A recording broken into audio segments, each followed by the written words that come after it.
Se remettre en question, les 3 étapes à suivre.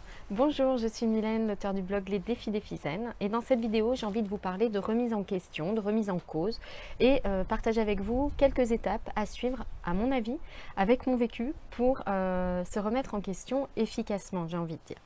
Alors déjà, se remettre en question, c'est quoi? C'est admettre qu'à un moment, on s'est trompé, qu'on a fait des choix qui n'étaient pas les bons et qu'il est temps de changer de voie, de changer de façon d'être, de changer de façon de vivre, de changer ses habitudes. Alors, reconnaître qu'on a fait des erreurs, parfois ce sont les autres qui nous le signalent, soit parce qu'on montre des signes de tension, de fatigue, de colère, d'agacement facile, d'émotions négatives, soit ça peut être nous qui le sentons. Par exemple, je parle moi très régulièrement de ce malaise en toile de fond que j'ai ressenti pendant très longtemps. Cette impression que quelque chose n'allait pas, vous voyez, que j'étais pas à ma place, qu'il me manquait quelque chose, quoi, un peu cette impression latente d'ennui, de permanent, d'attente de quelque chose d'autre, bref, ce sentiment de passer à côté du sujet. Et voilà, se remettre en question, ça peut venir des autres, ça peut venir également de vous, simplement. C'est une démarche qui consiste à faire le point pour repartir sur autre chose. Voilà à mon sens. Donc ce que je voudrais aujourd'hui dans cette vidéo, c'est partager avec vous 3 étapes, à mon avis, du cheminement à suivre quand on veut se remettre en question et construire autre chose après. Ça, c'est quelque chose de très important. Alors, première étape, se remettre en question, d'abord, c'est apprendre à se connaître. Je parle très souvent de l'importance de se connaître. Savoir ce qui dicte réellement nos choix, ce qui crée nos émotions, comprendre quelles sont nos attentes au fond, ce qu'on aimerait vraiment, ce qui fait qu'on se met en colère dans telle et telle situation, que telle ou telle personne nous agace, qu'est-ce que ça nous renvoie en nous. Vous voyez, c'est vraiment la remise en question, pour moi, nécessite de se connaître en profondeur. Alors, je ne sais pas si vous l'avez déjà reçu, mais sur le blog, je vais mettre ici un petit encadré. Je propose un guide justement pour faire le point en 40 questions. Ça peut être un outil de travail. Maintenant, je vais partager avec vous quelques idées également d'approche pour faire votre introspection. Parce que je crois que comprendre ce qui se passe en nous, c'est absolument indispensable pour vivre en harmonie avec les autres, avec nous également dans notre vie au quotidien. Donc 5 idées de questions à se poser, voilà 5 petites choses. Première petite question que vous pourriez vous poser, c'est qui êtes-vous réellement? Donc là, imaginez que vous rencontrez une personne nouvelle et elle vous demande, mais alors toi qui es-tu? Vous savez, souvent la question bateau qu'on se pose, c'est qu'est-ce que tu fais dans la vie? Quels sont tes hobbies? Tiens, ça c'est une private joke pour mon ami. Qu'est-ce que tu fais dans la vie? Pourquoi on pose cette question? Parce que c'est une réponse simple, quoi. C'est un truc concret. Bon voilà, c'est un métier, mais en même temps, poser cette question, c'est vraiment se limiter à quelque chose de réducteur, parce qu'en fait, on est bien plus que ça. Donc, essayez de prendre quelques minutes pour rédiger une vingtaine de lignes et répondre à cette question. Qui est-ce que je suis réellement, au fond? Deuxième petit exercice, deuxième type de question à vous poser pour cette introspection. Quelles sont mes qualités?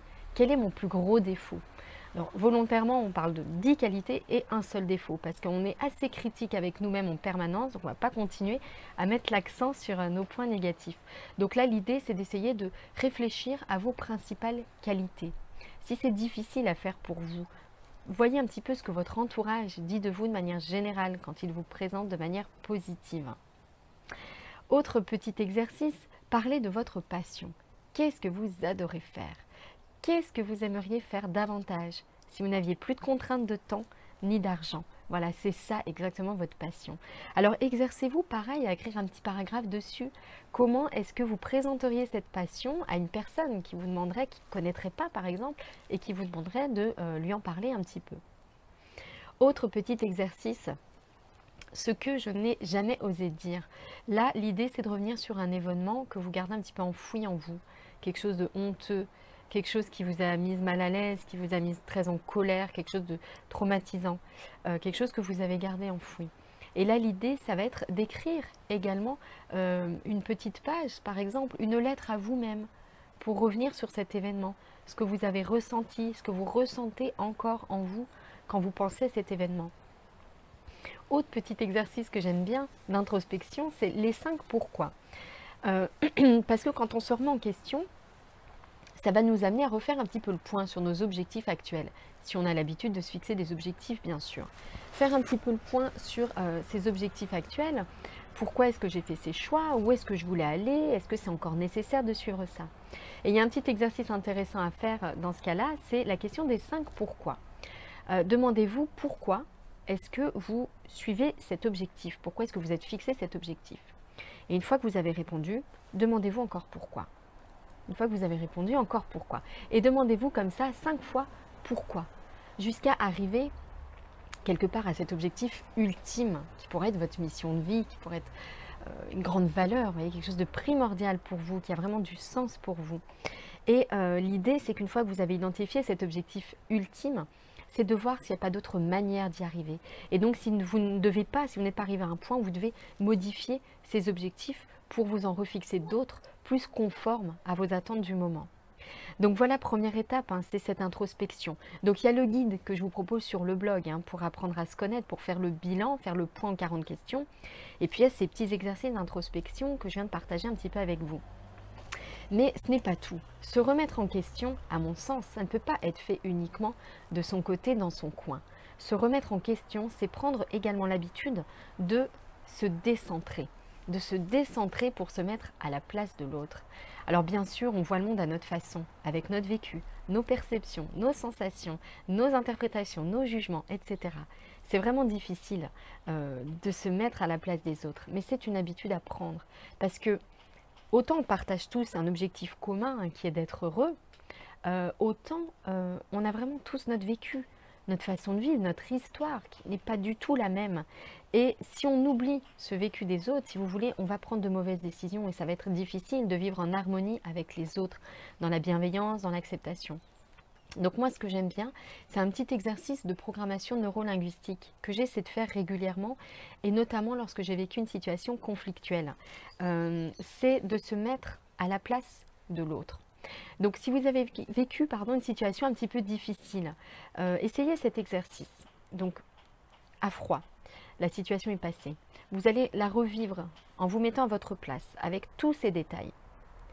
Puis dans un deuxième temps, vous allez revivre une fois cette situation, mais cette fois-ci en vous mettant à la place de votre protagoniste, et de l'autre dans ce conflit. Avec tous ces détails une fois de plus. Qu'est-ce qu'il a ressenti? Qu'est-ce qui s'est passé quand il a dit ça? Qu'est-ce qui a pu se passer en lui? Quelles étaient ses attentes, etc. Et dans un troisième temps, vous allez vous mettre à la place d'un tiers à cette situation. Qu'est-ce que lui aurait vu?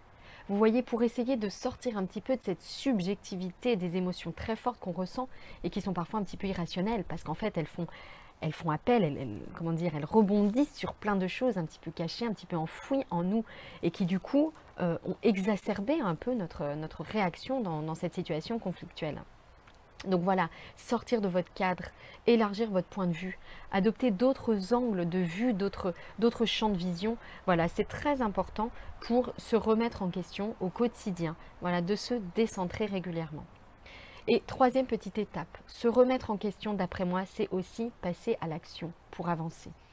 Vous le savez, dans tous mes articles sur le blog, dans toutes mes vidéos, je parle beaucoup d'action. Adopter des petits gestes au quotidien, des petites habitudes au quotidien pour transformer sa vie progressivement. C'est vraiment une chose en laquelle je crois profondément. Si vous voulez, on peut suivre de grandes thérapies très en profondeur pour se connaître. Je trouve ça très bien aussi, très important. Mais il ne faut pas oublier que si on ne change rien concrètement au quotidien, rien ne changera. Ça, pour moi, c'est vraiment la première étape par laquelle on doit passer. Et d'ailleurs, je propose sur le blog un programme. Je mettrai un petit lien ici. Ça s'appelle les défis zen. C'est un challenge. Et une fois par semaine, on relève ensemble un nouveau défi. On adopte une nouvelle petite habitude ou on change un petit quelque chose à notre vie. Voilà, je trouve que passer par ces petites actions, c'est essentiel. Donc, je vous invite vraiment à le faire. Se remettre en question, c'est bien. Mais maintenant, il faut agir. Donc, fixez-vous des nouveaux objectifs conformes à vos attentes, à vos valeurs du moment. Et puis prenez l'habitude de faire une petite action par jour un tout petit pas par jour ou au pire par semaine, mais toujours un petit quelque chose pour avancer en direction de ces objectifs. Voilà, pour pas les laisser de côté pendant des mois et qu'il ne se passe rien et que rien ne change dans votre quotidien. Voilà, j'espère que cette vidéo vous a plu, que ça vous a donné envie de passer à l'action, de vous remettre en question et d'avancer de manière constructive dans votre vie. Si ça vous a plu, n'hésitez pas à la partager, à l'aimer, à la commenter également en dessous, à vous abonner à la chaîne et à nous rejoindre sur le blog. Voilà, ça me fait toujours plaisir vos petites marques d'attention et je vous en remercie 1000 fois. Très belle fin de journée à vous et à très vite pour une nouvelle vidéo.